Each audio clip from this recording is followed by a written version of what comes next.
it's easy to get information on the what and the how. What to do, how to do it. We can find tons of information on that.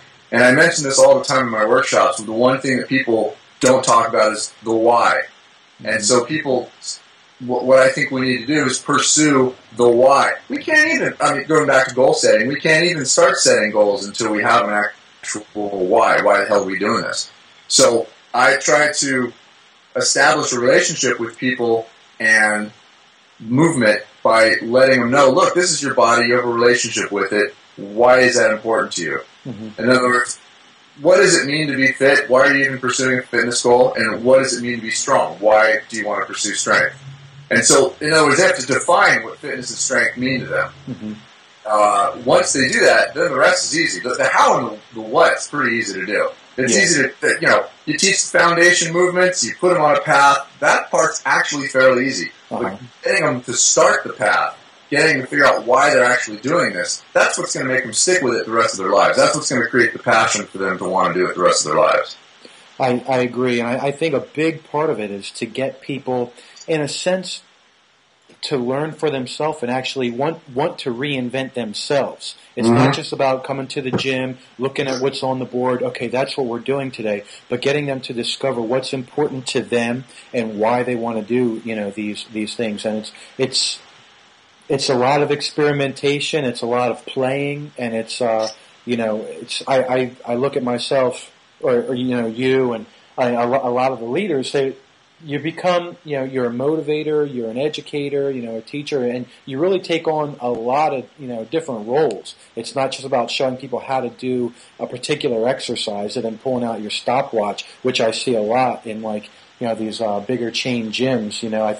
I think people see a new exercise on YouTube and that's the exercise of the day, then everybody's going to do that regardless of what their goals are or whatever. So for me, I think that's, that really hits a strong point, is trying to get people to understand what's important to them. And they won't know right away. Like you said, they come to you and they just don't know. But with that education and motivation, get them to stick around for a month, a couple months, any particular amount of time, and everyone's going to have that light switch. Eventually it's going to come like, I want to, do this or achieve that. And for some people, maybe it's, for some people, it might be to look good in a wedding dress. For other people, it might be, I want to do a Tough Mudder or some kind of physical challenge like that. Or it might be a particular number on the scale or a particular squat weight. Maybe they want to do a powerlifting meet, whereas a couple months ago they didn't even know what powerlifting was by definition.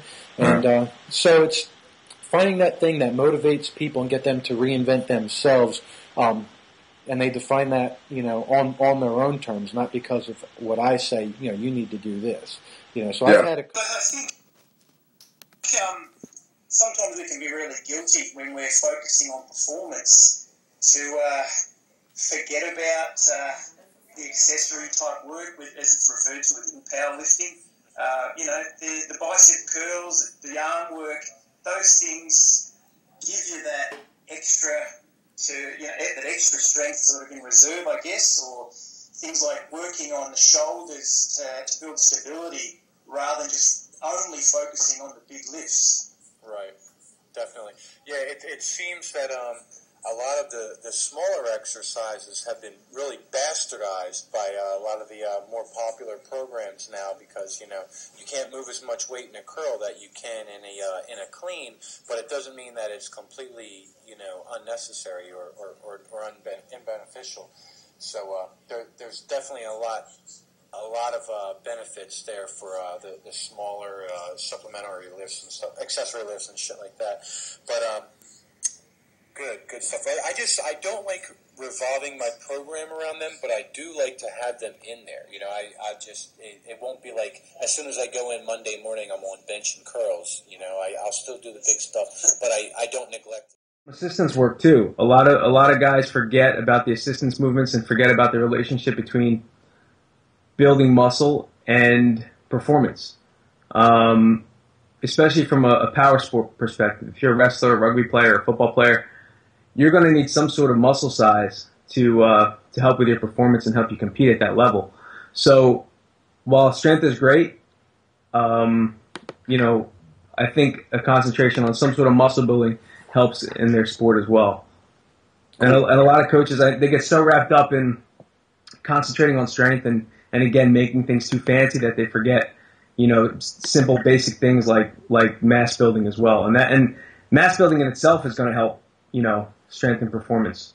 So. You're not the only one that's brought that point up. A lot of other people were actually talking about how a lot of people are neglecting the accessory work and the muscle building because it's become really popular to just smash workouts with main movements. But you can't just squat and deadlift every day. As great as those movements are, a lot of people have imbalances, and you might need some accessory movements to help eliminate weaknesses, eliminate imbalances, and get the athlete up to par where they need to be. Honestly, I think a lot of people get away from that. You hear like the cardio. A lot of people think, slow, boring cardio. You always see the picture of the sprinter versus the long distance runner, and he's always emaciated and all this other shit. Well, I just got done running an 8K, and I'll tell you what, I don't feel emaciated. I'm not skinny. I'm not withering away. You look at a lot of the old time boxers, and they still tell you to get in your road work. I think a lot of guys are missing road work because as soon as your anaerobic system shuts down, what do you have to go on? You're dragging ass. That long distance cardio is actually going to help you keep pushing, keep going, keep staying in the game. So I think that's one that, I don't know, you just don't see it a lot anymore. A lot of people say, screw it, do the sprints, but I definitely think the long distance road work would be something that's beneficial. It's great for recovery. It's, I'd rather see them put a little bit of that back in than just go balls out, go balls out, go balls out. Right on. I think I agree with that as well. I think Anthony Michael actually put up a pretty good report that talks a lot about that. I'll talk about that a little bit later on at a different time. But a lot of people miss, that the value of that slow, lower intensity, whether it's for recovery or just for general conditioning and cardio. I do it a lot. I go for long walks. I throw a ruck on. Maybe I drag a sled for a mile or two. And it's I'm not always sprinting with it. I'm just walking. And you just drag that thing. The neighbors look at you. It's weird. But 20, 40 minutes of just a slow, stagnant, or not stagnant, but just like a steady pace. And it's very important. I think one of the reasons why a lot of people have gotten away from that is if you're a trainer, you're trying to develop a clientele base, that's not something that you can sell. You can't get people in there and do a lot of that. So I think it's something that you get people to do on their own, maybe as some homework or something like that. But also the high-intensity sessions, a lot of people make it seem like if you're going longer than 20 minutes of high intensity, maybe a 45-minute class, you're wasting your time. You're not working hard enough. But I'll tell you what, Arnold Schwarzenegger and some of those guys used to go 3-hour marathon sessions, and they weren't lacking any testosterone. If you want to promote your business, you want quick turnover. 20 minutes, 40 minutes, 45-minute sessions, get them in, get the next class in. Get them in, get them out, get the next class in. So it's almost like this wheel, like a manufacturing facility, get the new class in, get the old ones out. So it's popular to promote that. Really quick sessions, get in, get out, get the next session in. So you can't really say, you're not going to have 3-hour sessions. And I'm not promoting that you should, but I'm not saying that there's anything definitely wrong with that either. I'm not saying that. If you look at the German volume training, that's a perfect example. You look at those guys, you hear about these 100 rep and 200 and 300 rep protocols that would take these guys 2-3 hours to accomplish. And some people call it greasing the groove. I definitely did that with my pull-ups when my pull-ups were lacking and I could barely get my big ass over one rep. I started doing these 100, 200 reps, and it'd take me 2 or 3 hours, but then all of a sudden the 20 and 30 minute, Metcons were getting better. I was able to crank out a lot more of them. So, and that's all I meant was, that slow grind, if you will, does sometimes have benefits. Yeah, I agree with you. I agree. Pathfinder principle number 1, or Pathfinder pillar number 1, Matt, and that's pleasure. And currently there's a lot of friction related to or within starting an exercise program or being active. There's a lot of friction involved. Try to get a sedentary individual moving again. There's a lot of friction involved. And pleasure. This is my tagline. Pleasure makes everything easier, right? Something is enjoyable, something is pleasurable, you'll be much more willing to do it. easier is productive. Mm-hmm. Right? So if you can get somebody enjoying themselves on most days of the week, moving, I'm happy. Mm-hmm. It doesn't need to be, this is the thing, and I don't know where this started to happen, Matt. You're a very insightful person. Maybe you could help me out. Where exercise used to be about quality of life, about moving and expressing yourself as a physical individual, and it came more about suffering. We use the terms boot camp, right? I've gone to Marine Corps boot camp. It was awesome, but in the same way, it sucked. Mm-hmm. Right? It was mentally exhausting, emotionally exhausting. Everything is metabolic torture, mayhem, meltdown. Everything is it's the verbiage used to sell fitness now. It's all pain and suffering. And I saw one program called what the hell was it? Well, there's insanity, and everything is hardcore.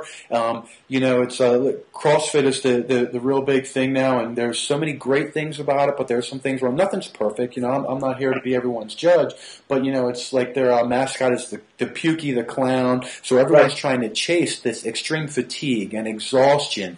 And for me, it's like, why the hell do I want to do something that they're saying if you're not bleeding and puking and crying at the end of it, it's not working, or it's worthless or whatever. And for me, I want to feel like when I'm done my workout, I want to feel like at that point, now I'm ready to go to war. Now I'm energized, and now I'm ready and excited, and I'm ready to attack the rest of my day with vigor, as opposed to being completely busted up, worn out, hands are bleeding, and I have all these scars to prove how awesome I am. I've been down that road, and it got me nowhere. I spun my circles, I got hurt. I think it's because most people are followers, and they see what's cool and what's trendy right now, and it's cool to just, smash yourself, and everyone's trying to outdo each other all the time. Everyone's always trying to set a PR every single day. Not every day can be a PR. You can't climb the mountain every single day. You're going to hit plateaus, and I think too many people are so against the plateau because they think that stagnation is negative, and I don't find it as negative. I think that's your time for your body to kind of learn about where it's at right now, and let the other parts of your body catch up to the things that are kind of stalled out. So it creates like a balance, and it just gives you more time to play and practice with where you're at right now, as opposed to every day constantly setting. I think you should, aim to get better, but it can't just be this all-out war and battle with yourself every single day. You have to give yourself time to adapt and adjust. And it actually brings me to a point. A couple of years ago, I discovered a book because of you, and it's something that you bring up. And that's really changed a big way about the way I go about things, because I was at a point right then where every single day I was trying to kill myself and set PRs and just really attack everything, and I wasn't really enjoying what I was, and I wasn't practicing enough, and really trying to get better and be in the moment with what was going on, because I was too focused on how can I make tomorrow's workout harder. And I didn't really go anywhere. I mean, for a little while you're going to go somewhere, but then I'd spin my wheels, and I would be so upset and so pissed off with myself if I couldn't make a PR every day. You can't add 10 pounds to the bar every day. You just can't do it. And I think maybe that's a beginner mindset. And once I kind of lost that, and I just got more involved with enjoying the process of what's going on. I know that's a little cliche right now. A lot of people say it's all about the journey, but there's so much insightfulness to that. Yeah, actually doing the basics. Okay. Doing the basics well and reinforcing the basics, going over the basics. People just don't do it. They come in, they miss out all the important kind of mobilization stuff, and just get right to the workout. Everyone likes to do all the fancy shit first.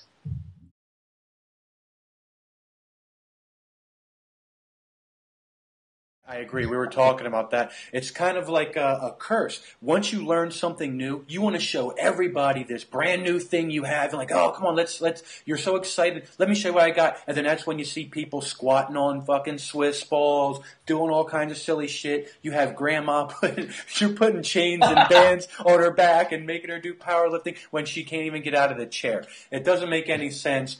And to me, that's like the perfect sign of an amateur that's trying to move people along too quickly when they have absolutely no foundation and they have no mastery of the basics. A lot of programs are lacking sound progression, and by that I mean not just, okay, this week you do this many reps, this week you do this many reps, but they're lacking progression of appropriate exercises, and they're lacking a real thought process of why these exercises are fitting together.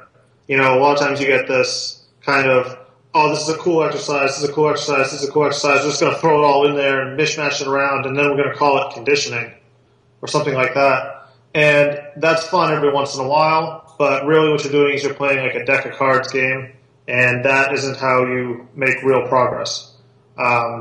Fitting exercises together that fit together and then also don't conflict with each other during a workout, unless that's your goal for some reason. There's no forethought to a lot of programs in that regard. So, I think that sort of thing is fine for fun conditioning for people that are already well versed in particular exercises, but not for the development of somebody that I always look at it as there's a learning phase and then a training phase. When you're trying to learn something, practice is the most important thing, not just trying to smash them with new stuff and fatigue state and all that shit.